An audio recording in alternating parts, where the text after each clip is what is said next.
Hi, I'm Sally Hirsch from TrackerUps.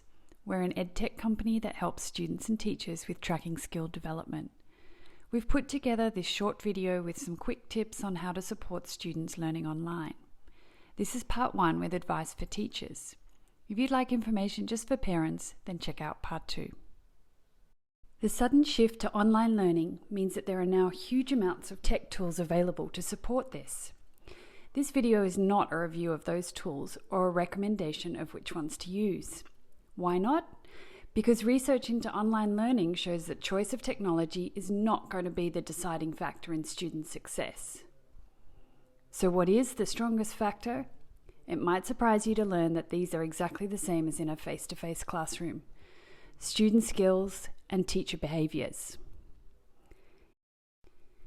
In research carried out on student motivation and success in online learning, students who successfully completed courses and had lasting conceptual understanding had high levels of these skills. Firstly, they were self-regulated learners. Students could manage their time, they could recognize when they were being distracted, and they know how to create an environment that's conducive to learning, like removing phones, being well rested, having the correct materials. They can monitor, direct, and regulate their actions to help achieve a learning goal. The second one is persistence in adversity. Students who are successful in online learning can overcome setbacks, like the internet being slow, poor sound or video connections, a missing instruction or a resource, or the fact that they have to wait for the right time zone for the help to become available. Students don't give up easily, and they look for alternative paths to reach their goal. The third skill that is crucial to student success is for the students to be great communicators.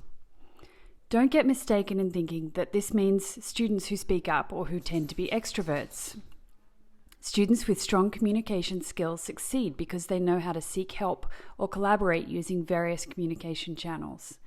They email their teachers, they use group chat with their friends, they can formulate and ask questions, and they can advocate for themselves and get support. So here are some quick tips for teachers and parents on how best to support your students and children in online learning, regardless of what technology you're using. Teachers, you know that your students need structure. In your face-to-face teaching, you set up your classroom in a specific way, you close the door, you minimize distractions. Unfortunately, in your online classroom, you're competing against the biggest distraction there is, the internet. Your students log into their learning portal, and before you know it, they've opened up 3,647 tabs. As teachers, how do we even begin to compete with that? For those teachers who have already worked with their students face-to-face, you have an immediate advantage that you need to capitalize on. You already know your students' interests, skills, and strengths. You know their challenges. You know what engages them in the classroom. You have a rapport with them. Use this. Make time to chat with your students. Don't stress about the time available to get through content. Continue to connect with your students every time you communicate with them, whether it's by video or email. Ask them about what they've been reading or watching. Ask them about their hobbies, what they've created or invented, or what they've been doing to get some exercise. Ask them about the things you know they are interested in. The second tip is to keep it short and sweet and focused. Remember all those browser tabs your student has open? Help your students regulate their learning and maintain focus by giving them a very clear structure, start and end time, and specific objective for the meeting. Do less than what you think you need. If you finish early, great.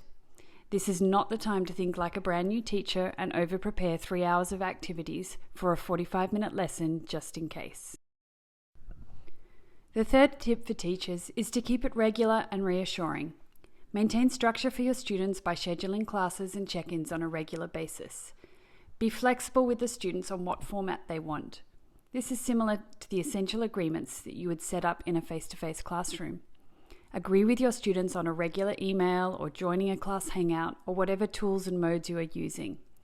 Unlike a physical classroom where eye contact or a head nod might be enough to reassure students that they're on the right track, a teacher in an online classroom needs to be more methodical about checking in with students. Now, what about those teachers who are starting out with a new group of students that you haven't met face to face? Well, here is your new role. You're a social coordinator.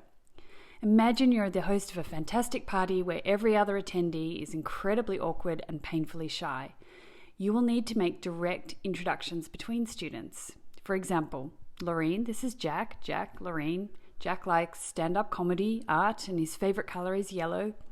Lorene enjoys travel, cycling, and is a member of a Pink Floyd cover band.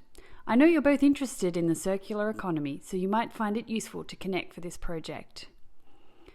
As false as this might feel, it's a tremendously helpful icebreaker for your students, and they will truly appreciate it. It's definitely not an easy task to pivot from face-to-face teaching to 100% online delivery. At Tracker Apps, we're here to support teachers, students, and parents in this new way of working. We have free resources available for skills, service learning, as well as online professional development for schools. Reach out to us if you'd like more information. Parents and teachers, you've got this.